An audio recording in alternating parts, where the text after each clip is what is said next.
Science and current affairs. तर पॉलिटिक्सचे 5 questions and current अफेअर्सचे 5 questions असे 10 प्रश्न मी तुम्हाला सुरुवातीला देतो आणि मग नंतर आपण यावर एक डिस्कशन स्वरूपात करूया. डिस्कशनमध्ये मी जे जे तुम्हाला माहिती आहे तर ते तर काही घेणार नाही आणि जे तुम्हाला माहिती नाही ते पण मला विचारा तुम्ही आणि मला जर आलं तर मग मी तुम्हाला ॲन्सर्स देईन, नाही आलं तर मग मी तुम्हाला विचारेल की याचं कसं आहे. ठीक आहे. तर आपण स्टार्ट करूया. तर फर्स्ट क्वेश्चन आहे करंट अफेअर्सचं. लिहून देऊ का तुम्हाला की तुम्ही तसं पण लिहिणार आहात? तोंडी सांगितलं तरी चालेल ना. फर्स्ट क्वेश्चन, गोलन हिल्स. गोलन GOLEN, गोलन हिल्स HILLS. गोलन हिल्स हा प्रदेश इंग्लिश और मराठी दोन्ही लँग्वेजमध्ये आपण सांगूया. गोलन हिल्स किंवा गोलन टिकड्या असं पण त्याला म्हणतात. कोणत्या 2 देशांमधील वादग्रस्त प्रदेश आहे? कोणत्या 2 देशांमधील वादग्रस्त प्रदेश आहे की जो जगातील 1 नंबरचा इश्यू आहे? It is the one of the greatest issue in the world. Golan hills. In which 2 countries? It is the controversial part. Golan Hills. First question. Second question.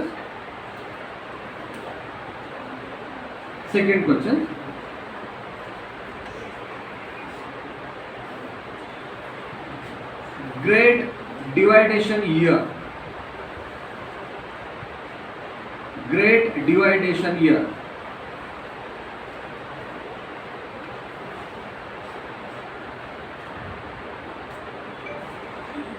भारताच्या सेन्सेसमध्ये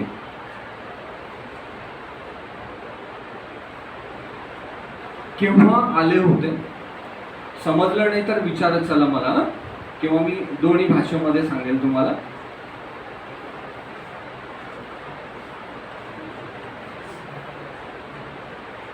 coming up a great deviation year in which period of Indian census, Indian population system मध्ये केव्हा आलं होतं हे great deviation year?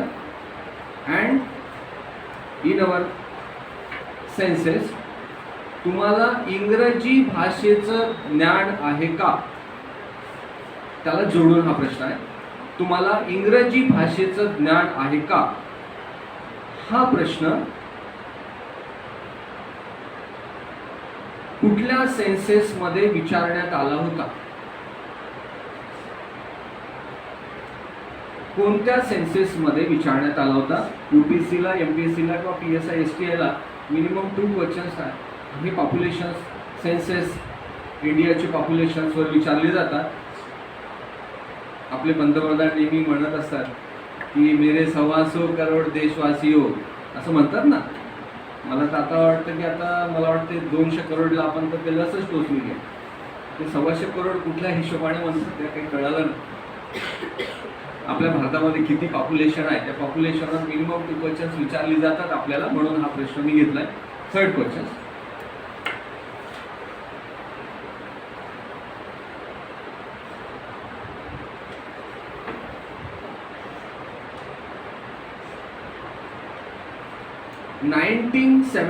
ला in 1972 veto power, 1972 ला veto power, veto VETO, veto power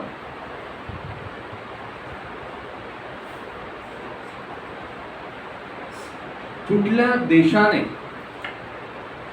in which country, कुठल्या देशाने भारताच्या बाजूने वापरून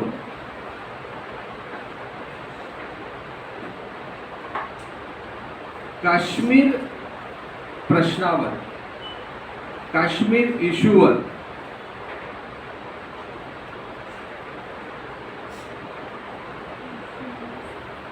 काश्मीर प्रश्नावर एक मोठी भूमिका घेतली होती.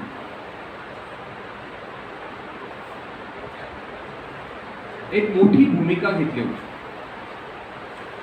1972 मध्ये कुठल्या देशाने भारताच्या बाजूने व्हेटो पॉवर, ज्याला व्हेटो पॉवरला काय म्हणतात मराठीमध्ये, कास्टिंग वोट, पार्लमेंट्समध्ये आय थिंक कास्टिंग वोट म्हणतात ना, की ज्याला आपण म्हणतो की विशेषाधिकार, यस, विशेषाधिकार. तर हे युनायटेड नेशन, तुम्हाला माहीतच आहे की युनायटेड नेशन्समध्ये जे 5 कंट्रीज आहेत आर द नकाराधिकार, correct correct, that is the correct meaning, नकाराधिकार पॉवर. तर हे 5 देशांना आहे, ते तुम्हाला माहिती आहे कुठले देश आहेत तर ते माहीत आहे ना, America, England, France, Russia and China, असे 5 देश आहेत. तर मग त्यापैकी तुम्हाला माहिती आहे, सोपा प्रश्न होता. आणि नेक्स्ट क्वेश्चन,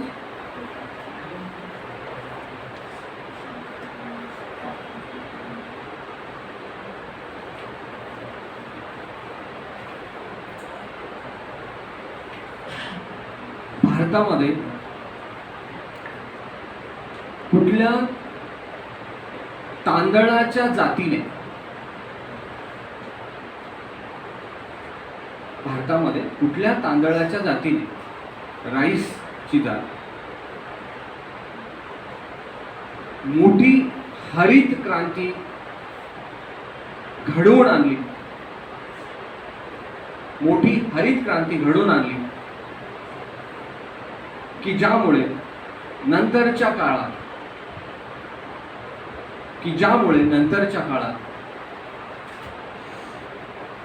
व आज, नंतरच्या काळात व आज भारत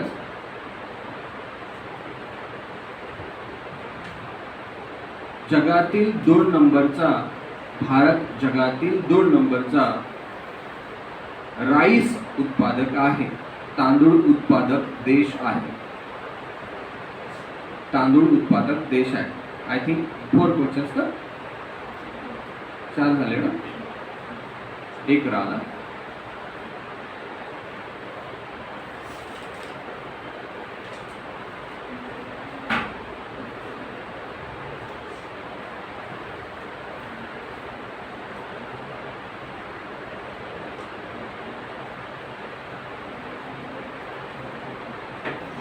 शेवटचा एक सोपा प्रश्न, अमेरिकेमधील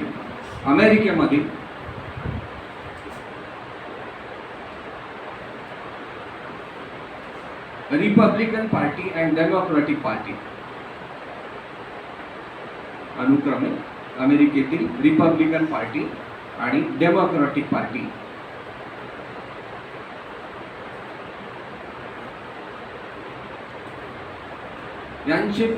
यांच्या पक्षाचे चिन्ह काय आहे? चिन्हावरून आपल्या महाराष्ट्रामध्येही मोठा वाद सुरू आहे, म्हणून हा एक प्रश्न मला तुम्हाला सांगावासा वाटतो. हे 5 प्रश्न आणि 6वा प्रश्न आपण पॉलिटिकलचे 5 प्रश्न घेणार आहोत. त्यापैकी पहिला प्रश्न पॉलिटीचा, युनियन, UNION, युनियन हा वर्ड्स भारतीय राज्यघटनेमध्ये, युनियन हा वर्ड्स भारतीय राज्यघटनेमध्ये कोठून घेण्यात आला?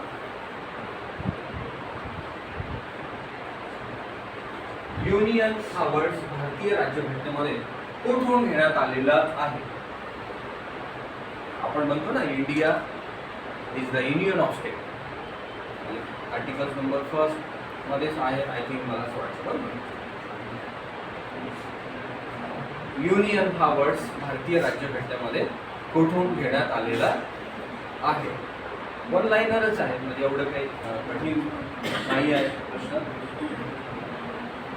Second question,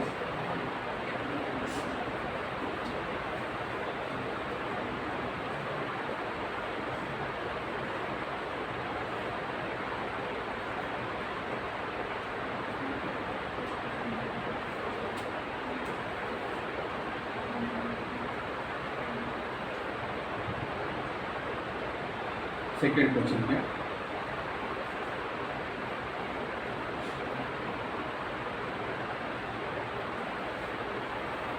we the people of India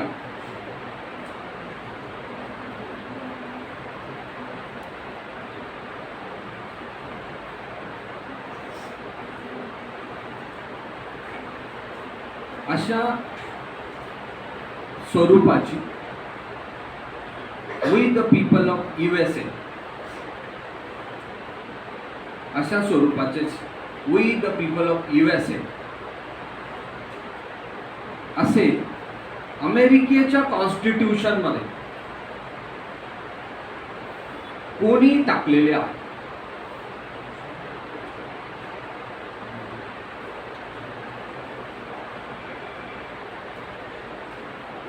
अमेरिकेची कॉन्स्टिट्यूशन जगातली पहिली कॉन्स्टिट्यूशन आहे.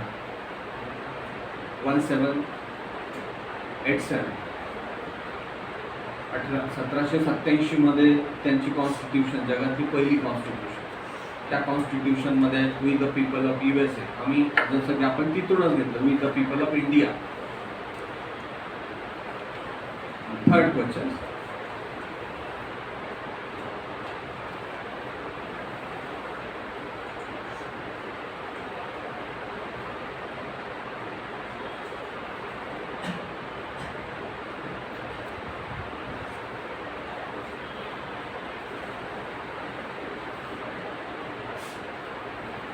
भारतीय राज्यघटनेतील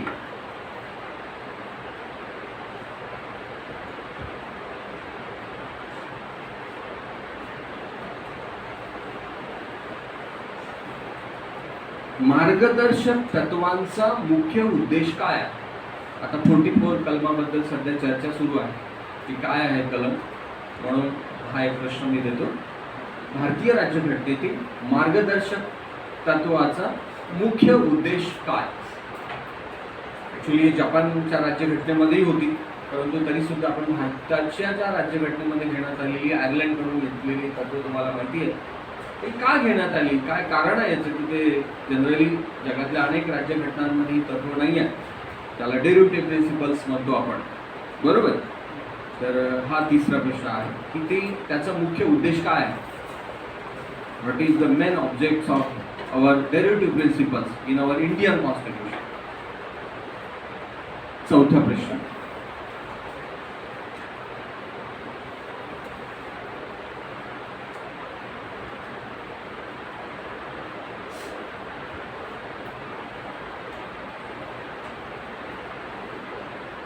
one man one vote,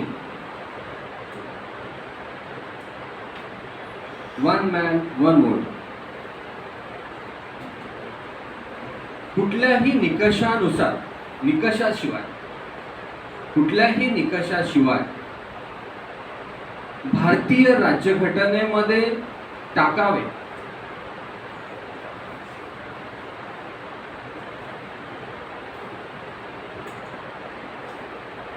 भारतीय राज्यघटनेमध्ये टाकावे असे आग्रहपूर्वक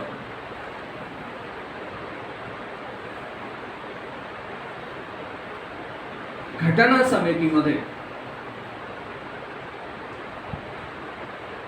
कोणत्या नेत्याने आपले मत मांडले होते? कोणत्या नेत्याने आपले मत मांडले होते?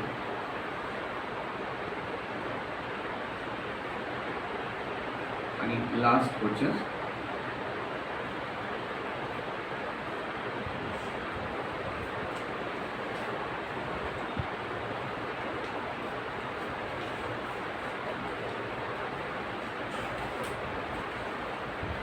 पी.एन. रायजादा, पी.एन. रायजादा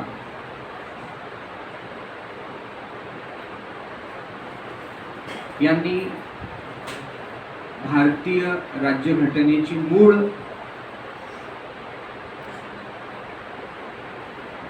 प्रत, ओरिजिनल कॉन्स्टिट्यूशन लिहिण्याची मूळ पी.एन. रायजादा, पी.एन.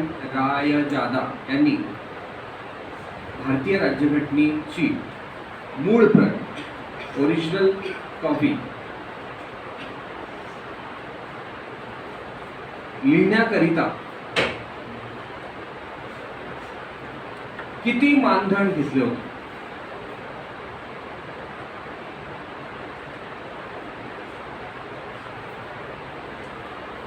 किती मानधन घेतले होते? आणि त्यासोबतच एक जोडून प्रश्न आहे,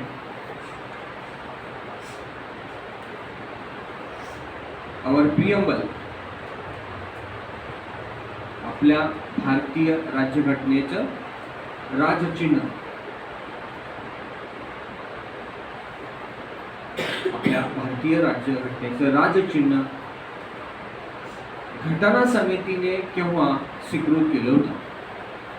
असे 5 प्रश्न कंप्लीट झाले. असे 10 प्रश्न विचारून आपण मी माझी जी सुरुवात आहे अशी करत असतो आणि त्यानंतर आपण करंट अफेअरच्या 1-2-3 इश्यूजवर बोलणार आहोत आणि कॉन्स्टिट्यूशनच्या काही पार्ट्सवर बोलणार आहोत. काही सर जे आर्टिकल्स आहेत त्याच्यावर आपण डिस्कशन्स करणार आहे, यांच्याशी नोट्स पण आणले त्यांना देण्यासाठी.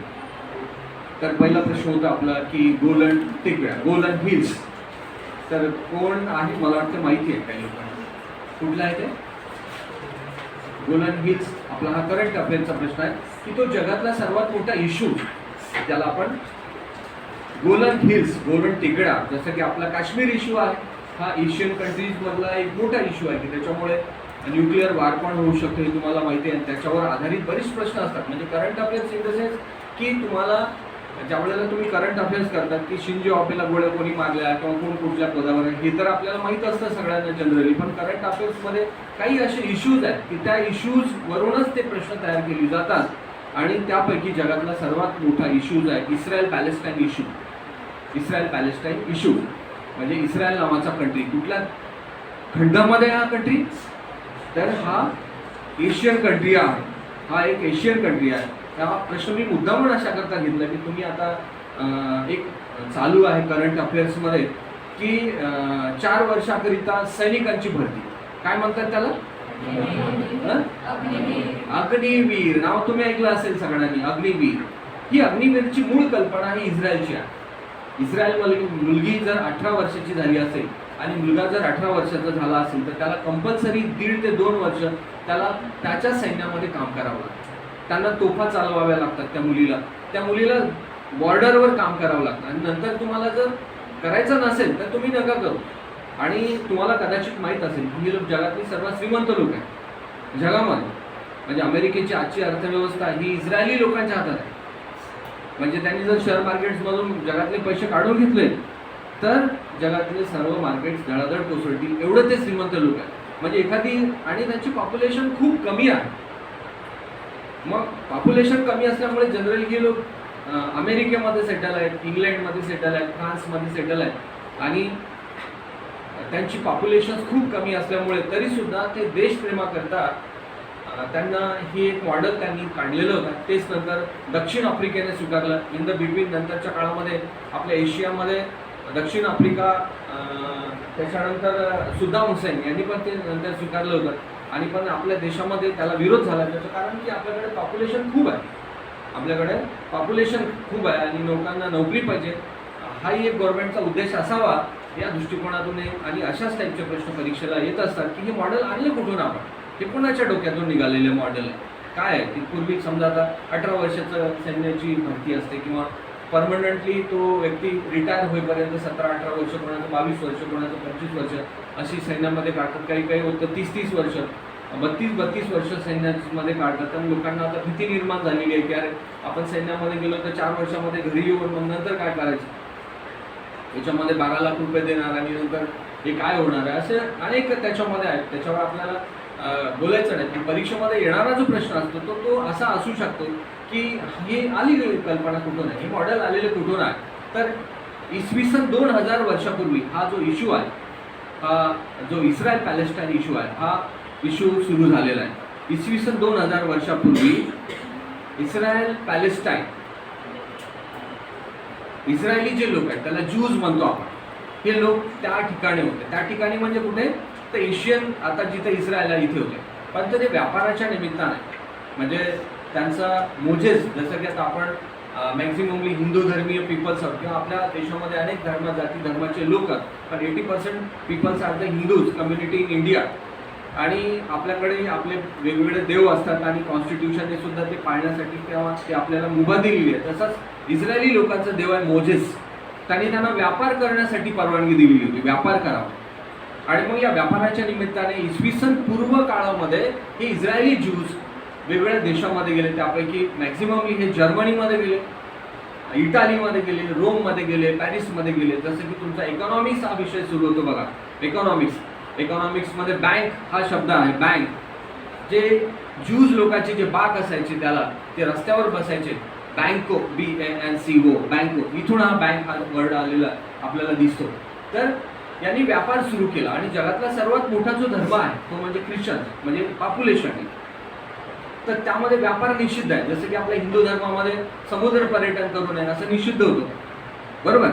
पण आज समजा आपल्याला कोणाला, आपल्यापैकी कोणाला अमेरिकेची तिकीट दिली, 10 दिवस राहून तर आपण असं म्हणणार का माझ्या धर्मात नाही बाबा, मी नाही जाणार, असं म्हणणार का की जग बदललं त्याप्रमाणे आपण पण बदलायला पाहिजे, असंही आपल्या धर्मामधल्या अनेक लोकांनी सांगितलं, विश्वासता विवेकानंदांनी सांगितलेलं आहे. तर अशा अनेक धर्मांमध्ये ह्या सांगितलेल्या ज्या रूढी परंपरा होत्या त्यापैकी या ज्यू समाजामध्ये व्यापार करा आणि निषिद्ध व्यापार सांगितला. जगातला सर्वात मोठा जो धर्म होता तो म्हणजे ख्रिश्चन व्यापार. तर त्यामुळे त्यांच्यामध्ये बंधनं आली, ते लोक व्यापार नाही करायचे. मग व्यापार मोठ्या प्रमाणात या लोकांनी केला आणि प्रचंड पैसा कमवला. तुम्हाला कदाचित माहीत नसेल, आपल्या भारतामधले 2 घराणे आहेत की जे खूप मोठे व्यापारी आहेत. एक रतन टाटा म्हणजे टाटा घराणं आणि एक आहे अंबानी.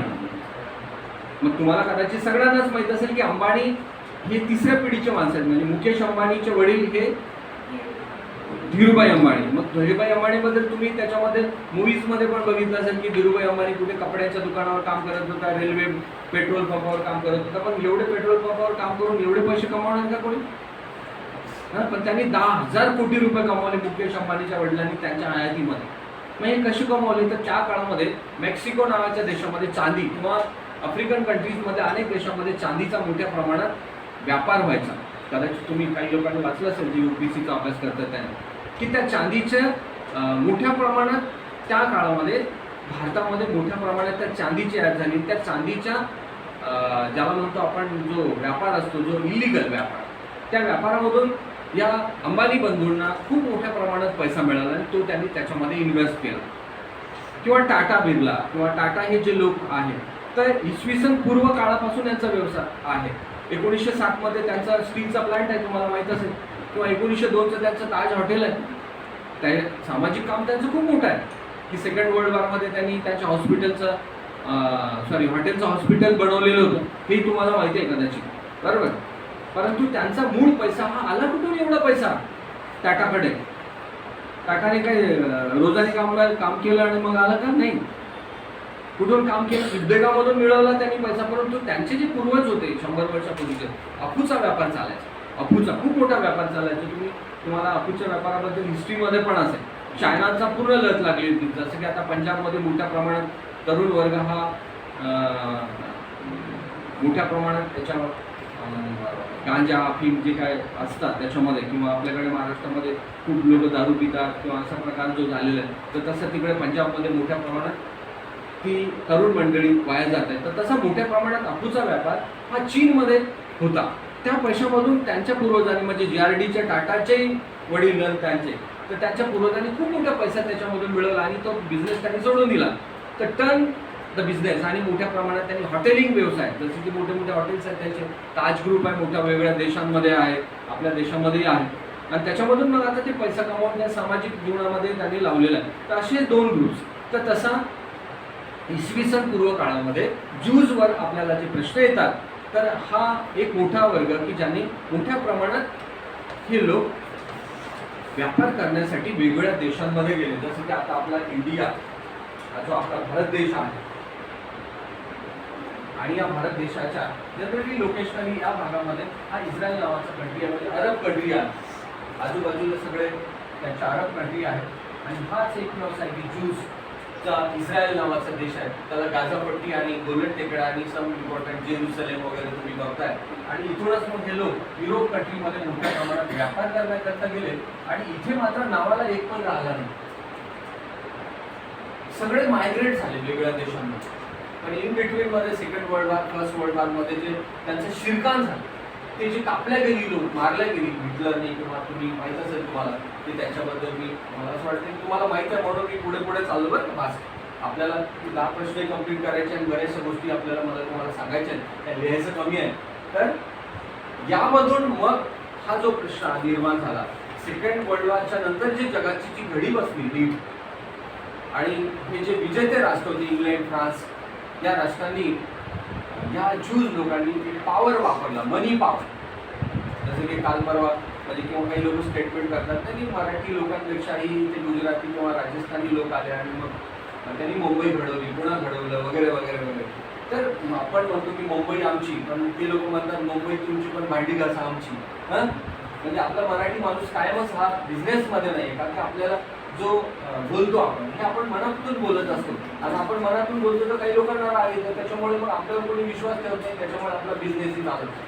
आपण म्हणतो बिझनेस गेला तर मग मला हा माणूसही नको काहीच नको तुझा. परंतु काही समाज असा आहे की तो पूर्वीपासून बिझनेसमध्ये आहे, मारवाडी असेल, गुजराती असेल, राजस्थानी असेल, आणि मग त्यांच्याकडे मोठ्या प्रमाणात पैसा आला. आपण मोठ्या प्रमाणात वेगवेगळ्या क्षेत्रामध्ये नोकऱ्यांमध्ये गेलेलो आपण मराठी लोक आहोत.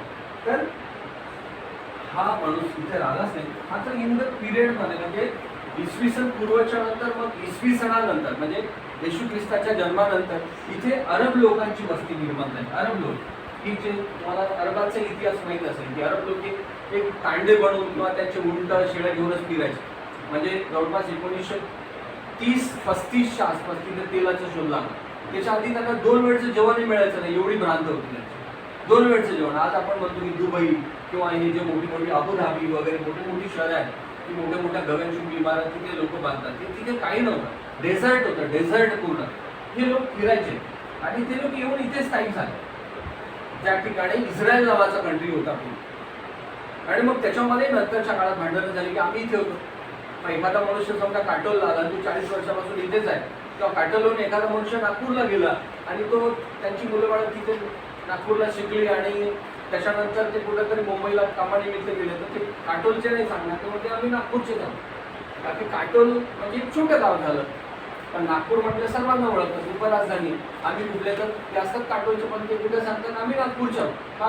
कारण की ते 40 वर्षापासून तिथेच आहे, बरोबर. तर तसंच इथे झालं की अरबांना आणि इस्रायली लोकांना हा प्रॉब्लेम झाला की म्हणायचे की आम्ही जवळपास आता 300-400 वर्षांनी इथेच, तुम्ही गेले असाल आम्हाला त्याच्यामध्ये येईल. मग त्यांनी 2 ऑप्शन्स दिले त्यांना. जसं की वल्लभभाई पटेलांनी ज्यावेळेला भारत स्वतंत्र झाला तर इंग्लिश लोकांनी काय म्हटलं होतं की आम्ही आलो त्यावेळेला तुमचे काही भारत देश हा तुकड्याच होता, बरोबर. म्हणजे वेगळ्या राज्य लोकांचं राज्य होतं, तर आम्ही कसं सोडून जाणार आहोत इथे. कोणाला फ्री राहायचं फ्री राहा, कोणाला भारतात जायचं भारतात राहा, कोणाला पाकिस्तानमध्ये जायचं पाकिस्तानमध्ये जा, असं इंग्लिश असं म्हणून सोडून गेलो, बरोबर. एक म्हणजे समजा असं म्हणू की 1000ची नोट फाडली, किंवा आता 1000ची नोट तर नाही तर 2000ची म्हणू आपण. 2000ची नोट फाडली आणि ते 2 लोकांना वाटून दिली, मुस्लिमांना आणि हिंदूंना, आणि त्याचं बाद बसा. असं भारताची जी कटिंग झाली, तर सिरिल नी केलेली जी आहे, म्हणजे भारताची जी कुठली लाईन आहे भारत आणि पाकिस्तानमध्ये, सिरिल रॅडक्लिफ हा जो आहे, आता फाळणीच्या आधी कधी भारतात आलाच नाही. त्याने तिथूनच फाळणी केली लंडनमधून. त्याला काही माहिती नव्हतं, कोणाची गावं भारतात गेली, भारतात राहिली, शेती पाकिस्तानमध्ये गेली. हा प्रश्न नंतर बघू आपण. परंतु यामध्ये हा पहिला प्रश्न आहे की यामध्ये जे वादग्रस्त प्रदेश आले, मग यांना काही भूप्रदेश देण्यात आला इस्रायली लोकांना, आणि त्यामध्ये गोलन टेकड्या, दुसरा आहे गाझापट्टी आणि जेरुसलेम, हे 3 भाग आज जगातला मोठा इश्यूज म्हणून आहे. यावर तुम्हाला विचारायचं असलं तर मला विचारा, काही प्रश्न विचारू शकतात. तर सेकंड क्वेश्चन काय आहे, किंवा नंतरही तुम्ही विचारू शकता. सेकंड क्वेश्चन काय सांगितलं होतं आपण, ग्रेट डिवायडेशन इयर. भारताची पहिली पॉप्युलेशन कोणत्या सर्वेअरने तयार केलं होतं, W. हंटर हा सर्वेअर होता. आणि भारताची पहिली जनगणना कोणी घेतली, लॉर्ड मेयो. हे तुम्हाला सगळ्यांना माहिती आहे. ॲक्च्युली लॉर्ड मेयो म्हणजे आजच्या काळामधलं तुम्हाला एक नाव देतो मी, मनमोहन सिंग. मनमोहन सिंग हे अर्थतज्ञ आहेत भारताचे, बरोबर. तर असा हा माणूस होता.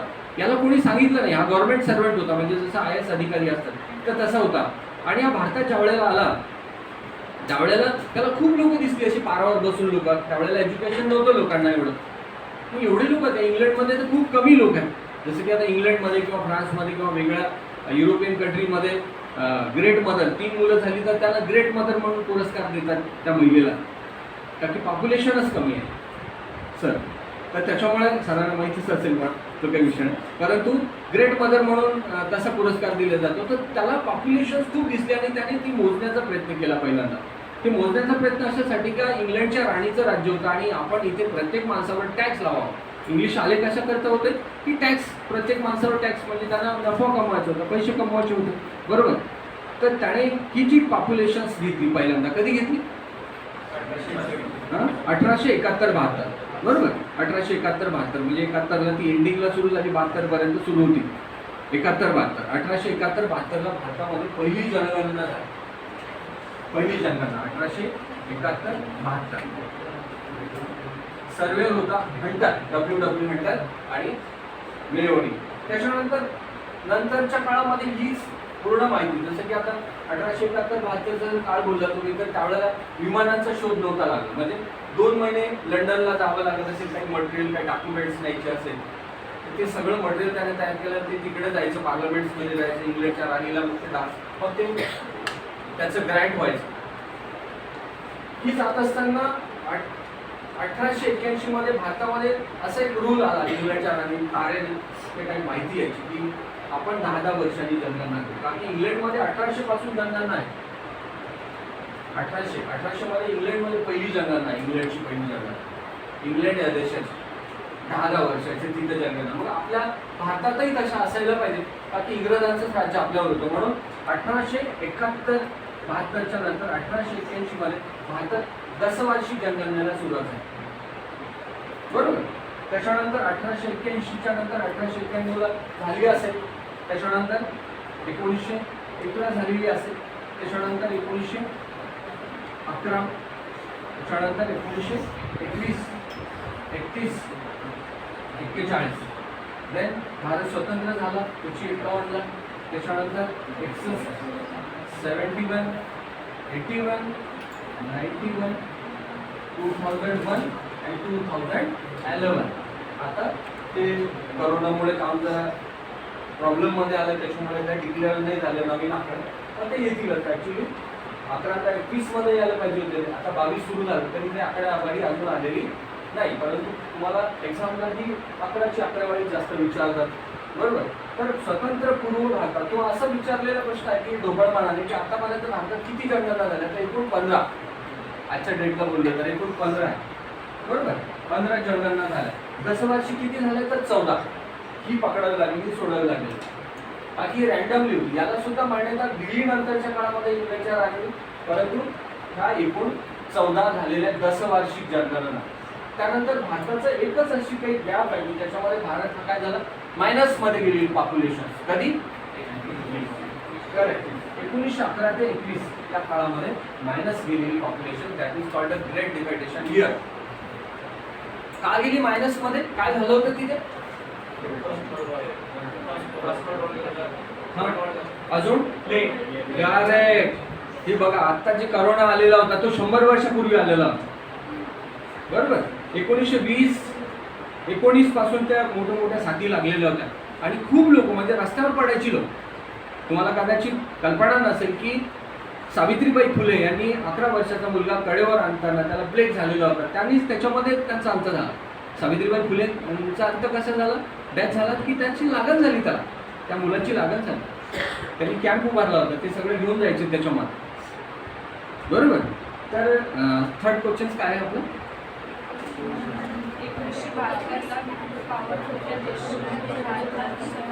करेक्ट. हे तर माहितीच आहे, सोपं असेल. कुठला? रशिया. रशियाने आतापर्यंत भारताच्या बाजूने जो वेटो वापरला हा सर्वात जास्त वेळा वापरलेला आहे. पहिल्यांदा भारताच्या विरोधात वेटो पॉवर्स कधी झाला? बघा याचं हिस्ट्री असं आहे की युनायटेड नेशन स्थापन झाल्याच्या नंतर 45ला युनायटेड नेशन ऑर्गनायझेशन इस्टॅब्लिश झालं सॅन फ्रान्सिस्कोला आणि न्यूयॉर्कला त्याचं मुख्यालय आहे. तुम्हाला माहीत असेल सगळ्यांना ते जगाचं ऑर्गनायझेशन करतात ती युनायटेड नेशन. आणि त्यानंतर लगेचच भारतही स्वतंत्र झाला. भारत हा परमनंट मेंबर आहे, 51वा मेंबर, बरोबर. त्यानंतर भारत पाकिस्तान असे 2 राष्ट्र निर्माण झाले आणि काश्मीर इश्यूवरून आपल्यामध्ये एक युद्ध छेडलं गेलं पहिल्यांदाच 47-48ला. आणि यावरच पहिल्यांदा तिथे 1948ला पहिला युनायटेड नेशन्समध्ये हा प्रश्न घेऊन गेले नेहरूच, पंडित जवाहरलाल नेहरू.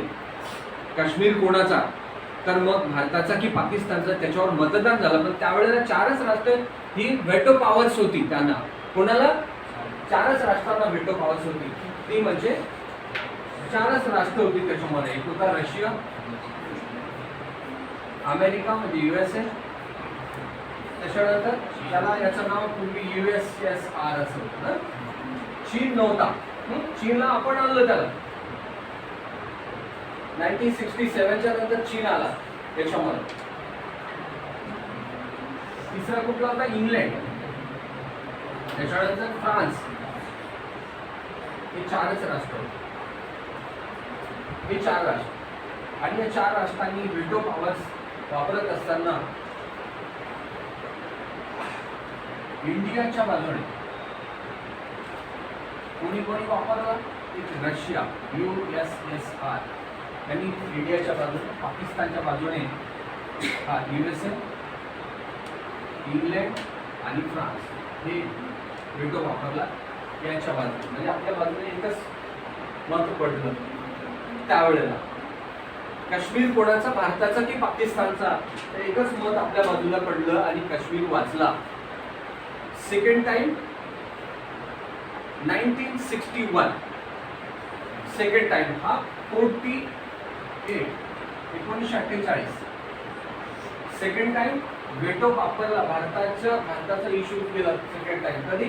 1961ला, 1961. 19 डिसेंबर 1961ला काय झालं होतं भारतामध्ये?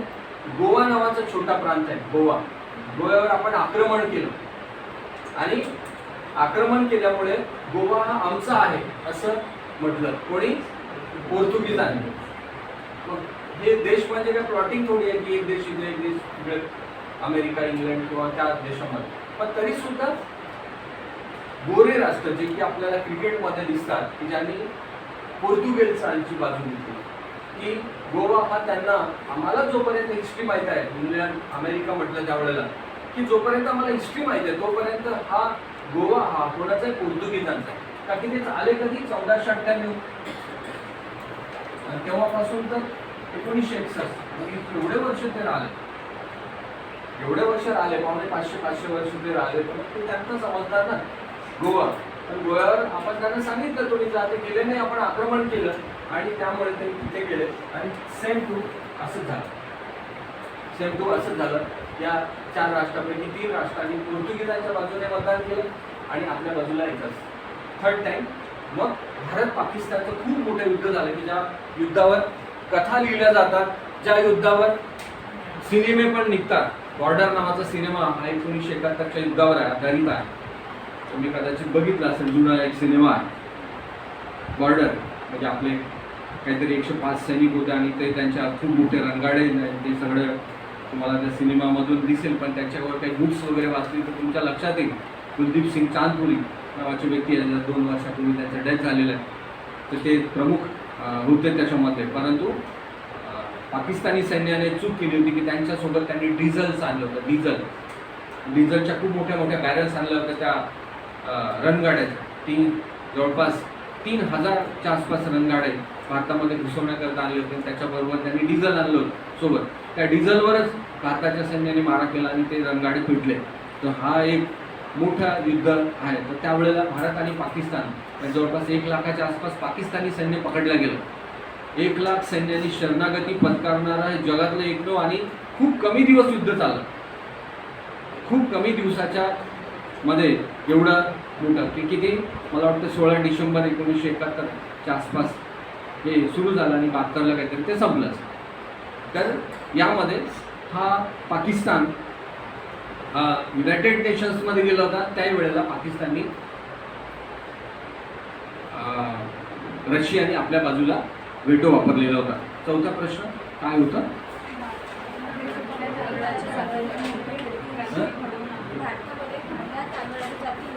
करेक्ट. भारतामध्ये 1965ला विद्यार्थी मित्रांनो हरित क्रांती झाली, तुम्हाला सगळ्यांना माहीत असेल. 1965च्या आधी आपल्या जर तुम्ही आजोबांना विचारणार तर खूप मोठ्या फॅमिली हे एकत्र कुटुंब पद्धती होती. 20-20, 25-25 लोक एका एका कुटुंबामध्ये राहायचे. आत्या मामा काका एकत्र राहायचे. सगळ्यांच्या मुलींची लग्न होईपर्यंत सगळे लोक एकत्र राहायचे. आता जसं आपण न्यूक्लिअर फॅमिली म्हणतो की 2 पती पत्नी आणि मुलगा एवढंच फॅमिली, तर 20-20 लोक असायचे आणि त्याच्यामुळे जेवायला मिळायचं नाही. थोडं पीठ असलं घरी तर ते पीठ उकडले जायचं, त्याच्यामध्ये मीठ टाकून सगळ्याच्या प्लेट्समध्ये वाढले जायचं. असा प्रॉब्लेम्स होता. आज भारत देश हा जगातला असा एकमेव देश आहे, only one country in the world जगातला, की 100 कोटी जनतेला 1 वर्षभर पुरेल एवढं अन्नधान्य आपल्याकडे बफर स्टॉक असतं. मागच्या 2 वर्ष म्हणजे करोनाच्या आधी पुण्यातल्या एका संस्थेने एक सर्वे केला होता पुण्यामधला, की पुण्यामध्ये लोक जेवण खूप टाकायचे प्लेट्समध्ये. तर मग तिथं सिस्टम आहे, तुम्ही कधी गेले असाल तर 100 रुपये थाळी असते, तर तुम्ही जर प्लेटमध्ये जेवण नाही ठेवलं तर तुम्हाला 80 रुपयातच मिळणार ती थाळी. जर तुम्ही प्लेटमध्ये जेवण ठेवलं नाही तर उष्ट आणि ठेवलं तर मग तुम्हाला 100 रुपयातच प्लेट. म्हणजे ज्याने उष्ट नाही ठेवलं त्यांना 80 रुपयात मिळणार. अशा तुम्हाला पाट्या तुम्हाला दिसतील बऱ्याच ठिकाणी. तर त्या कंपनीने म्हणजे ते सोशल ऑर्गनायझेशन NGO होती, तिने एक सर्वे केला. महाराष्ट्र एक महिनाभर खाईल एवढं जेवण, ते महिनाभराचं जेवण असं संध्याकाळचं फक्त ते पण हॉटेलमध्ये उष्ट असं पडलं जातं फक्त पुणे शहरामध्ये. म्हणजे एवढी जेवणाची रेलचेल आपल्याकडे आहे की जे एका एकरमध्ये 1 क्विंटल अन्नधान्य व्हायचं. किती? 1 क्विंटल अन्नधान्य. 100 क्विंटल अन्नधान्य एका एकरमध्ये होते. असेही काही प्रांत आहेत, जसं पंजाब आहे, उत्तर प्रदेशचा काही भाग आहे की जिथे जया नावाची जी जात होती, जया, आता तर वेगळ्या जाती आल्या, कुठली जात होती ती? जया नावाची त्या जातीने तर अमेरिकेमध्ये डुकरांना टाकलेलं अन्न, डुकरं त्याच्यावर हिंडायची फिरायची असं अन्नधान्य आपल्याकडे पाठवलेलं. बिलोची ज्वारी, लाल ते गहू, त्याच्यामध्ये ते आलेलं गवत, अजून एक काँग्रेसचं गवत म्हणतात ना लोक, तर ते गवत, तर ते त्याच्यामध्ये आलेलं. तर ते त्या अन्नधान्यामध्ये आलेलं ते सडलेलं खराब अन्नधान्य आपल्याला पाठवायचं. आपण त्यांना म्हणायचं द्या आम्हाला. ते इंग्लिश नंतर इंदिरा गांधी पंतप्रधान झाल्या आणि त्यांनी तो कायदा रद्द केला. PL 480 नावाचा कायदा होता, तुम्हाला माहीत असेल तो. त्या कायद्याने इंदिरा गांधी यांनी तो कायदा रद्द करून ते नंतर तो मोडीत काढला, करार. तो नंतर करार मोडीत काढला. Next question. जया नावाची जात होती तांदळाची, त्याच्यामुळे आज भारत देश म्हणजे तांदळाच्या याच्यामध्ये नंतर भारताची कोण व्यक्ती आहे ती जे परदेशांमध्ये गेले होते? स्वामीनाथन यांनी जागतिक हरित क्रांतीचे जरा कोणाला म्हणतात? डॉक्टर नॉर्मन बोरलॉग यांच्या अंडर त्यांनी काम केलं आणि त्यांनी त्या जाती भारताच्या हवामानामध्ये सूट होतील अशा आणल्या. हां, नेक्स्ट. करेक्ट. कुठलं आहे त्यांचं चिन्ह? करेक्ट. हत्ती अँड डॉंकी. गाढव चिन्ह कोणी घेईल का आपल्याकडे? नाही, म्हणजे आम्हाला इलेक्शन लढवायचं नाही लागलं तर ते चिन्ह राहू द्या तुमच्याकडं. परंतु गाढव हा प्राणी, डॉंकी हा प्राणी अमेरिकेमध्ये चांगला प्राणी म्हणून ओळखला जातो आणि आपल्याकडे तो नाव ठेवतात त्याला की काय गाढव माणूस आहे रे असं म्हणतात ना.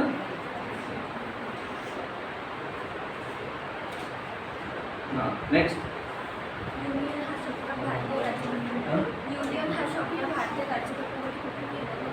आता पॉलिटिक्सचे सुद्धा युनियन हा वर्ड कुठून घेतला आपण? बघा, भारताची राज्यघटना बनली त्यावेळेला जगातला आपण बोलतो की जगातल्या 60 देशांचा अभ्यास,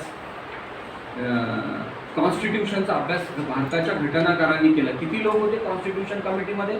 389 पीपल्स त्यावेळेला.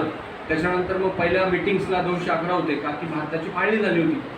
नंतर 299 299 ही स्टेडी राहिली, स्टेडी, आणि 284नी साईन केली भारताच्या कॉन्स्टिट्यूशन कमिटीच्या लास्ट मिटिंगमध्ये.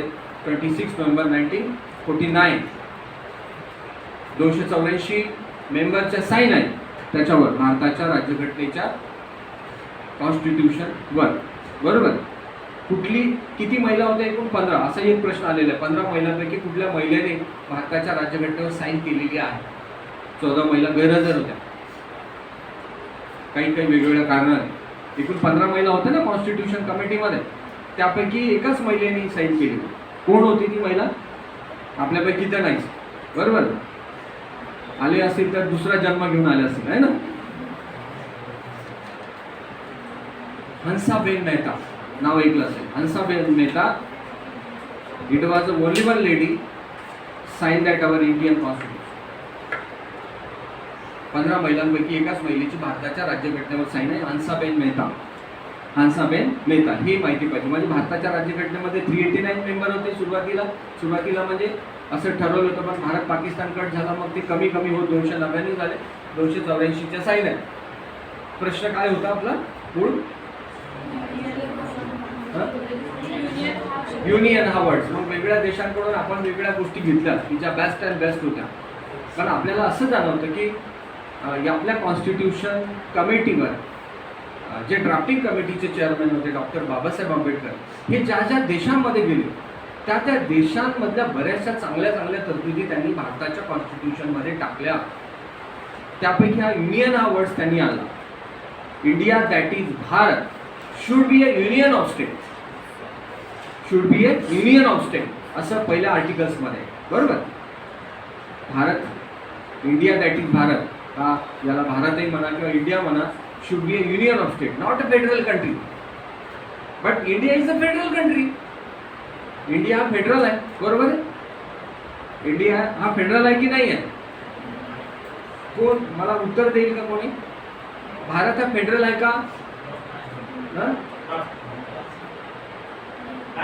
नाही.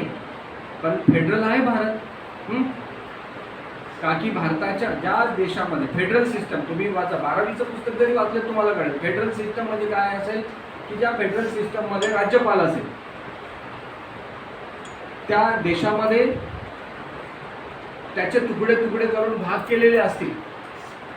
सेंट्रल गव्हर्नमेंट असेल, स्टेट गव्हर्नमेंट पण असेल, त्याची लिखित कॉन्स्टिट्यूशन असेल. Symptom of the federal system. Federal सिस्टमचे सिम्पटम काय आहे? तर हे आहे. जसं की डॉक्टरकडे जातो आपण, ताप आला म्हणजे डॉक्टर तसं सांगतो का? नाही. तो थर्मामीटर लावतो ना. तसं सिम्पटम पाहिजे ना. फेडरल म्हणजे काय की ज्या देशामध्ये सेंट्रल गव्हर्नमेंटचा अधिकारी राज्य सरकारवर नियंत्रण ठेवण्यासाठी असतो, तो म्हणजे राज्यपाल. फेडरल. परंतु त्यांचं उत्तर बरोबर आहे. आपला भारत देश federal, our face is a federal, our face is a federal, but we are not federal. Federal हा वर्ड भारताच्या राज्यघटनेमध्ये कुठेही नाही. फेडरल हा भारताच्या राज्यघटनेमध्ये कुठे नाही. परंतु युनियन हा वर्ड मुद्दामून टाकण्यात आला. युनियन म्हणजे काय? राज्यांचा संघ की संघराज्य? राज्यांचा संघ. आपण आपला भारत देश हा एकच देश आहे प्राचीन काळापासून, परंतु आपल्या सोयीसाठी आपण मराठी भाषिकांचा महाराष्ट्र, गुजरात्यांचा गुजराती, राजस्थान्यांचा राजस्थान असं तयार केलं. भाषिक तत्वावर राज्य तयार केलं. But we are the only one country that is called India. आपण आपल्या सोयीसाठी केलेलं आहे. हा युनियन वर्ड्स की आपण कुठून नाही निघू शकत. म्हणजे उद्या काही पण होऊ शकते. पण राजकारणामध्ये तुम्ही वेगळे पाहता रोज काय होतं, काय करतात काय लोक. परंतु भारत देश हा राहिला पाहिजे, आपला देश राहिला पाहिजे. याच्यासाठी कॉन्स्टिट्यूशन घटनाकारांनीच हा प्रत्येक गोष्ट ही ताऊन सुलार करून डोळ्यात त्यांनी तिल घालून केलेली आहे की पर्टिक्युलरली युनियन हा वर्ड्स टाकण्यात आला. फेडरेशन जर असतो तर आपले तुकडे झाले असते. जय महाराष्ट्र, आम्हाला वेगळा महाराष्ट्र पाहिजे कोणी म्हटलं असतं. मग कोणी म्हटलं असतं वेगळा महाराष्ट्र, मग कोणी म्हणे वेगळा विदर्भ पाहिजे, मग वेगळा मराठवाडा पाहिजे, मग वेगळं काटोल पाहिजे. बरोबर. असं पण होतं. छोटी राज्य पूर्वी होतीच की जी चीनला पाहिजे आहे. तर युनियन हा वर्ड्स जर्मनीमधून घेण्यात आला. Is that point. जर्मनीमध्ये काही दिवस अभ्यासासाठी डॉक्टर B.R. आंबेडकर गेलेले होते आणि तिथून हा वर्ड्स त्यांनी आणला. जर्मनी, युनियन जर्मनी या देशाकडनं युनियन हा वर्ड्स डॉक्टर बाबासाहेब आंबेडकरांनी घेऊन आले आणि तो भारताच्या राज्यघटनेमध्ये टाकण्यात आलेला होता. ठीक आहे, तुम्ही बघून घ्या. हां, next question. We the people of India. Huh? We the people of India. We the people of India. जसं की आपण आपल्या भारताच्या राज्यघटनेचे शिल्पकार कोणाला म्हणतो? डॉक्टर बाबासाहेब आंबेडकरांना. तर तसं जगातली पहिली राज्यघटना लिहिणारे अमेरिकेची, त्यांचं नाव काय? Morris. थॉमस जेफरसन नाव ऐकलं का? त्याने की मॅग्ना चार्टा लिहिला पहिला, बरोबर. आणि तेच तसंच्या तसं फंडामेंटल राईट्स ॲड केले अमेरिकन कॉन्स्टिट्यूशनमध्ये, की ते आपले कॉन्स्टिट्यूशनमध्ये आहे. तर त्याचं उत्तर आहे थॉमस जेफरसन. थॉमस जेफरसन अमेरिकेच्या घटनेचे शिल्पकार थॉमस जेफरसन यांनी ही सुरुवात केलेली आहे. जसं की पाकिस्तानच्या राज्यघटनेची सुरुवात कशाने आहे? पाकिस्तान, आम्ही अल्लाहला स्मरून काय करतो? ही घटनेचं पालन करतो. जसं की आपल्या भारतामध्ये काय की आम्ही आपल्या भारतामध्ये सर्वोच्च काय? सुप्रीम काय? संसद. अजून असे 4 ऑप्शन्स आले होते. एकदा प्रश्न असा आला की भारतात सर्वोच्च काय? सुप्रीम काय? वन ऑफ द पार्लमेंट, ज्याला की आपण म्हणतो संसद. सेकंड इज द न्यायालय, कोर्ट. थर्ड इज द राज्यघटना म्हणजे संविधान. आणि फोर्थ इज द जनता. भारताच्या राज्यघटना लिहिताना सुरुवातीलाच एवढा मोठा गदारोळ उडाला की भारताच्या राज्यघटनेची सुरुवात करा ती ईश्वराने. जसं की आपण लहानपणी आम्ही तरी शाळेमध्ये जात असताना आई म्हणायची त्याच्यावर श्री लिहा आणि मग ते पुढे जा, नाही का? किंवा आपण एखादं घर घेतो तर आपण पूजा करतो, आपण गाडी घेतो तर पूजा करतो. आपली ती संस्कृती आहे, आपलं कल्चर आहे. तसंच भारताच्या राज्यघटनेची सुरुवात करताना आपण आपल्या देवाच्या नावाने केली पाहिजे. किंवा तुम्हाला 15 ऑगस्ट, जसं की असा एक प्रश्न आलेला आहे की भारताचा जो तिरंगा ध्वज फडकवला, हा पहिला तिरंगा ध्वज कोणी फडकवला भारताचा? आपल्याला सगळ्यांमध्ये पंडित जवाहरलाल नेहरू दिसतात सकाळी त्या ध्वज फडकवताना लाल किल्ल्यावरून. परंतु तो रात्रीच्या वेळेला शार्प 12ला 14 ऑगस्टला हा लॉर्ड माउंटबॅटननी आपला तिरंगा फडकवला. का की डिक्लेअर तारीख केली होती 15 ऑगस्ट 1947. 14 ऑगस्ट होती पाकिस्तानची. पण पंडित नेहरू ते ब्राह्मण माणूस होता, त्यांनी म्हटलं की बाबा भारत स्वतंत्र झाला, आपण काहीतरी पूजा करू. आणि म्हणून त्यांनी काही पंडित लोकांना बोलवलं की आपला देश स्वतंत्र झाला, काही विडापिडा नको लागायला, आपलं चांगलं चाललं पाहिजे आमच्या देशाचं. पहिलेच तर फाडणी झाली, खूप लोक मेले. तर मग पाहिलं तर त्या पंचांगामध्ये असं कुंडलीमध्ये आपल्या भारताच्या असं होतं की तुम्हाला 15 तारीख ही खराब आहे, वाईट आहे, आपल्यासाठी खूप कटकटी लागतील 15 तारखेला. मग काही इंग्रजांना सांगायचं एक दिवस राहा म्हणून तुम्ही. एवढ्या फाशावर गेलेले लोक आणि एवढ्या मारा केल्या आणि एवढ्या गोळ्या खाल्ल्या, काय सांगणार? 14 तारखेला पाकिस्तानचा होता. म्हणून मग रेमेडीज त्यांच्याकडेच असतात जे सांगतात. रेमेडीज अशी होती की 14 तारखेला शार्प रात्री, म्हणजे 15 पण नाही 14ला, त्यावेळेला भारताचा सोहळा रात्री पार पडला अशोका हॉल दिल्लीमध्ये. तिरंगा ध्वज सर्वप्रथम भारताचा फडकवला होता कोणी? लॉर्ड माउंटबॅटन यांनी. लॉर्ड माउंटबॅटन यांनी. तर तसंच भारताच्या ज्यावेळेला कॉन्स्टिट्यूशन तयार होत असताना खूप मोठा गदारोळ असा उडाला की आम्ही we the people of India याच्या जागी काय पाहिजे? आम्ही भारताची जनता नव्हे तर आम्ही अल्लाला स्मरून किंवा ईश्वराला स्मरून लिहितो. ईश्वराला स्मरून आम्ही आमची घटना लिहितो. मग एक पारशी उठले की ते म्हणे आमच्या देवाला करा, मुस्लिम उठले ते म्हणे की अल्लाला स्मरून करा, एक कुठले ख्रिश्चन ते म्हणे ख्रिश्चन आला. मग त्याच्यावर मतदान झालं विद्यार्थी मित्रांनो. मतदान जनता वर्सेस देव असं मतदान झालं. 77 मतं ही पडली जनतेला आणि 61 मतं पडली ही यस. आणि बाकीचे मतं कोणी दिलेच नाही की काय करायचं काही समजायला मार्ग नव्हता. मग ते आयसोलेट राहिले, बाकीचे आयसोलेट राहिले आणि जनता जिंकली. 77 मतदान जनतेकडून पडलं, 61 मतदान देवांनाच पडलं. आणि 61 मतदान पडल्यामुळे नाही तर भारताची राज्यघटना एवढी मोठी झाली असती की ती ट्रकनं आणावं लागली असती कुठे, कारण की त्याच्यामध्ये भरपूर देवांची नावं लिहिण्यात आली असती. त्याच्यामुळे ते खूप मोठा गट्टा झाला असता. तसे जगातली सर्वात कॉन्स्टिट्यूशन मोठी इंडियाची आहे, कारण की ती लिहिताना काही प्रॉब्लेमच तेवढे होते. का की आपण अनेक जाती धर्माची लोक, आपल्या भाषा वेगळ्या, आपल्या परंपरा वेगळ्या. आपण जरी मोठ्या प्रमाणात हिंदू असलो तरी तामिळनाडूचा हिंदू हा आपली मराठी भाषा नाही बोलू शकत, किंवा आपल्या बाजूचा गुजरातचा माणूस नाही बोलू शकत. त्याचा खानपान वेगळा आहे, बरोबर. आपण जेवढं तिखट खातो तेवढं गुजराती माणसं खातात का? ते बिमार पडून जाते, बरोबर. तर असा हा विविधतेने नटलेला आपला जो देश आहे, तर याच्यामध्ये काय आहे, तर त्याचं उत्तर होतं जनता. त्याचं उत्तर काय? जनता. We the people of India, आम्ही भारतीय जनता. 26 नोव्हेंबर 1949 या दिवशी आम्ही स्वतःप्रत, म्हणजे डॉक्टर बाबासाहेब आंबेडकरांनी जरी घटना लिहिली, त्यांनी असं नाही सांगितलं की मी लिहिली भारताच्या जनतेला दिली. आम्ही भारतीय जनता असं म्हटलं त्यांनी. आम्ही भारतीय जनता 26 नोव्हेंबर 1949 या दिवशी आम्ही आमच्या प्रतच स्वीकृत करीत आहोत आणि अंगीकृत करीत आहोत. म्हणजे याचा अर्थ काय की भारताच्या जनतेने राज्यघटना लिहिली असा त्याचा संकेत आहे. म्हणून राज्यघटनेला it is the best book, किंवा भारतातलं सर्वोच्च कायदा म्हणून त्या आहे, सर्वोच्च कायदा म्हणून आहे. नेक्स्ट, भारतीय राज्यघटनेतील मार्गदर्शक तत्वांचा मुख्य उद्देश काय होता? काय होता मुख्य उद्देश? तर आर्थिक समानता. आर्थिक समानता हा मुख्य उद्देश होता. इकॉनॉमिकल स्टॅबिलिटी अँड इक्वॅलिटी हा त्याचा मुख्य उद्देश होता.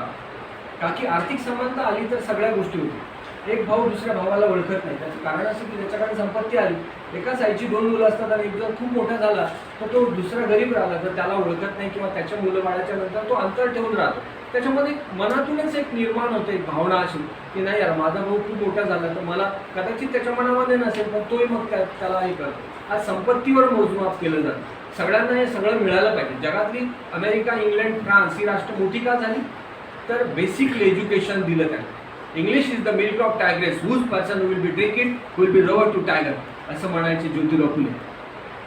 विद्येविना मती गेली, मतीविना नीती गेली, नीतीविना गती गेली, गतीविना वित्त गेले, वित्तविना शूद्र गचले, एवढे अनर्थ आहे का विद्येने केले. कोण म्हणायचे? ज्योतिराव फुले म्हणायचे, सरकार सरणे. तर त्यांनी सांगितलं की मोठी राष्ट्र कशामुळे झाली की बेसिक एज्युकेशनमुळे माणसाचं जीवन बदलून जाते. हे America, England, France, Switzerland, Norway या राष्ट्रांनाच विचारायला पाहिजे आपण. नाही तर आपण आपल्या समाजामध्ये असे खूप लोक आहेत की ते कुठेही कचरा टाकतात, कुठेही थुंकतात, केव्हाही हसतात, केव्हाही रडतात आणि मोठ्या प्रमाणात दारिद्र्याला बळी पडतात. मोठ्या प्रमाणात दारिद्र्याला बळी पडतात. ठीक आहे, next question. One man one vote कुठल्या निकषाशिवाय भारतातील राज्यघटनेमध्ये टाकावे असे आग्रहपूर्वक घटना समितीमध्ये कोणत्या नेत्यांनी? 1928 मध्ये सर्वप्रथम मतदानाचा अधिकार महिलांना 1928 मध्ये अमेरिकेमध्ये मिळाला. 1928 मध्ये, किंवा जगातल्या कुठल्याही राष्ट्रामध्ये मतदानाचा अधिकार सर्वांना सरळ सोड देण्यात आलेला नाही. जगातलं एकमेव कंट्री आहे इंडिया की वन मॅन वन वोट हे सगळ्यांना एकदाच दिलं, मग पुरुष असो स्त्री असो, महिलांना सुद्धा पुरुषांना सुद्धा. इन द बिटवीन पिरियडमध्ये ज्या विम्बल्डन स्पर्धा किंवा टेनिस स्पर्धा, तर महिलांना कमी मानधन असायचं. त्यामुळे सेरेना विल्यम्स आणि व्हिनस विल्यमनी मोठा त्याच्यामध्ये गदारोळ केलेला होता. त्याचं खूप मोठं प्राईज असते, 2-2 कोटी 4-4 कोटी प्राईज असते त्याचं. तर महिलांना कमी प्राईज मिळायला पाहिजे. 1928 पासून म्हणजे अमेरिकेमध्ये सुद्धा महिलांना मतदानाचा अधिकार 28 मध्ये मिळाला. विद्यार्थी मित्रांनो, आपला भारत देश हा एकमेव देश आहे की ज्या देशामध्ये मतदानाचा अधिकार हा आपल्याला पहिल्यांदा मिळालेला आहे. म्हणजे एकदाच मिळालेला आहे, कुठल्याही निकषाशिवाय. भारतात इंग्रजी आले तर त्यांनी ज्याच्याकडे 1 कोटीची प्रॉपर्टी असेल, तो जास्त टॅक्स भरत असेल तर त्याला अधिकार जास्त होता, मतदानाचा पावर जास्त होता. जो भिकारी असेल त्याला नाही. म्हणजे जर असं आलं असतं तर आपल्याकडे खूप प्रॉब्लेम्स आले असते. म्हणजे एखादा कॉमन मॅन असेल तर त्याला म्हणायचे की तू एकच वोट दे. एखाद्या तिथे जर समजा एखाद्या समाजाचं जास्त वोटिंग असते तर त्यांनीच केलं असतं जास्त वोटिंग. किंवा एखादी काही गरीब लोक असते तिथे, किंवा कमी पर्सेंटेजमध्ये असणारी एखाद्या जातीचे लोक असते तर त्या लोकांनी त्याला वोटिंग असतं तर यावर्षी तुला मतदानाचा अधिकार नाही असं सांगितलं असतं. शाहरुख खान आहे तर तू 100 वोट कर, बाकी तू फेमस आहे. अंबानी असेल तर तू मशीनच घरी घेऊन जा, उद्या घेऊन ये ना, तुला किती करायचं आहे ते करून घे, असं झालं असतं. तर वन मॅन वन वोट ही जी सिस्टम आहे ही डॉक्टर B.R. आंबेडकर यांनी हा आग्रह धरला होता आणि ती नंतर 5 झाली. तर त्याचं महत्त्व आज आपल्याला कळतं की जो गरिबी असेल किती गरीब असेल तर त्याच्याकडे त्याला मतदानाचा अधिकार आहे, ही खूप मोठी पॉवर आहे. परंतु ते अजूनही आपल्या भारत देशाला 75 वर्षामध्ये सुद्धा अनेक लोकांना समजली नाही. हा एक वादाचा मुद्दा आहे. पण आज आपलं हे लेक्चर्स कशाचं आहे, कॉम्पिटेटिव्ह एक्झामचं आहे. आपल्याला स्पर्धा परीक्षेमध्ये काहीतरी पोस्ट मिळवायचे आहे, म्हणून आपण त्याच्यावर बोलणार नाही. नेक्स्ट, PM रायजादा यांनी भारतीय राज्यघटनेची मूळ प्रत लिहिण्याकरिता किती मानधन घेतले? हां, किती मानधन घेतले होते? तर 0. काही मानधन घेतलेलं नव्हतं. तो म्हणत होता की फक्त माझं नाव प्रत्येक पानावर असायला पाहिजे, माझं नाव प्रत्येक पानावर असायला पाहिजे. तर त्याच्या बाजूला कॉर्नरला त्यांनी ते जे प्रिंट केलेले आहेत, म्हणजे वेगळे फोटोग्राफ्स आहेत ना त्याच्यामध्ये बाजूला, म्हणजे श्रीकृष्ण पण आहे त्याच्यामध्ये, भगवान बुद्ध पण आहे त्याच्यामध्ये, महावीर पण आहे त्याच्यामध्ये, टिपू सुलतान पण आहे, मध्ये आलं होतं, ज्ञानेश्वर पण आहेत आपले, बरोबर. भारताच्या राज्यघटनेमध्ये रामायणामध्ये राम पण आहे, सीता पण आहे. पण हे जे पिक्चर्स केलेले होते ते कोण, बरेच नाव आहे त्यांचं, क्रिशन वैद्य की काहीतरी नाव आहे त्यांचं, काय नाव, तर PM रायजादा त्यांनी जे इटॅलिक, म्हणजे ते फ्रान्सवरून त्यावेळेला शाही मागवली होती, फ्रान्सवरून, आणि त्या विशिष्ट पेननी ते त्यांचं अक्षर खूप छान होतं, तर त्यांनी ते लिहिलं. फक्त ते म्हणत मला काय पाहिजे, माझं प्रत्येक पेनवर माझं नाव फक्त पाहिजे बाजूला कॉर्नरला, की मी लिहिलं बाबा, कधी भविष्यामध्ये कोणी बघेल तर मी ते फक्त राईट केलं. कारण की तो मसुदा तर घटना समितीने तयार केलेलाच होता ऑलरेडी, फक्त ते त्यांच्या भाषेमध्ये लिहायचा होता. ठीक आहे, नेक्स्ट झालं, फिनिश, ओके. आता राहिलं का? भारतीय राज्यघटनेस राजचिन्ह घटना समितीने केव्हा स्वीकृत केलं, त्याच्यावर एक वाद निर्माण झालेला होता. कधी? 26 जानेवारी 1950. 1950. तर त्याची तारीख आहे 24 जानेवारी, 26 नाही, 24 जानेवारी, 24 जानेवारी 1950 स्वीकृत केलं. त्याच्यावर वाद निर्माण झालेला आहे. तर ते कुठून, ते सिंह कसा दिसतो, आपला म्हणजे ज्याला काय म्हणतो आपण, तो फार भयानक दिसतो म्हणे सिंह वगैरे, काय खातो की काय कोणाला असं वाटतं काय, असा तो शांत सिंह होते. ते 4 लॉयन, ते 3 दिसतात आपल्याला. ते सारनाथच्या ते स्तंभावरून घेतलेलं, अशोकाने बनवलेलं ते एम्ब्लम आहे आपलं भारताच्या कॉन्स्टिट्यूशनमध्ये टाकलेलं. तर त्याच्यावर ते वाद निर्माण झाल्यामुळे ते आता ते पाडणार, पुन्हा ते नवीन बनवणार. सुप्रीम कोर्टाने आदेश दिला की ते पाडा आणि नवीन बनवा, जसं होतं तसं बनवा, म्हणजे जसं आहे तसं. ठीक आहे, झाले प्रश्न झाले. एक 15 मिनिटं घेतो आता, तुमची जास्त वेळ घेणार नाही, त्यामुळे तुम्हाला काही मला नोट्स घ्यायचे आहेत आणि एक टेस्ट पण घ्यायची आहे तुमची इथेच. ती टेस्ट पण मी आणलेली आहे तिकडूनच.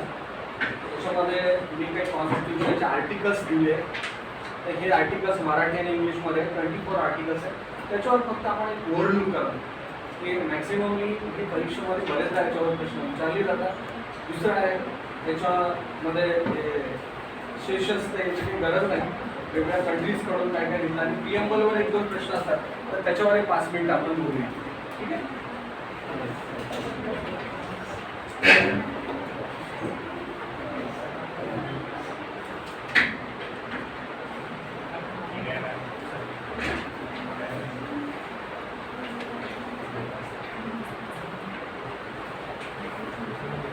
कोणाला जायचं असलं तर जाऊ शकता, नो प्रॉब्लेम.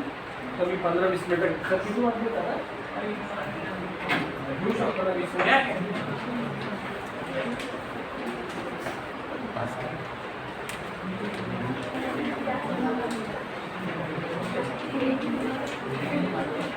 आणि पेपर्स पण देतो तुम्हाला. पेपर्स तुम्हाला सोडवायचा लास्ट मिनिट्समध्ये आपण सोडू. आणि 2-3 माझ्याकडे 5-5 मिनिटाचे 2-2 मिनिटाचे काही क्लिप्स आहेत, जे आमचे जे स्टुडंट झाले, काही त्याच्यामध्ये मुलीच आहेत, की ज्या DYSP झाली किंवा वेगळ्या पोस्टवर क्लासवर, की जे गरीब परिस्थितीतून झाले, तर त्यांचं मनोगत पण आहे. हे पेपर्स पण आहेत. आपण पेपर्स पण शेवटी घेऊया आपण.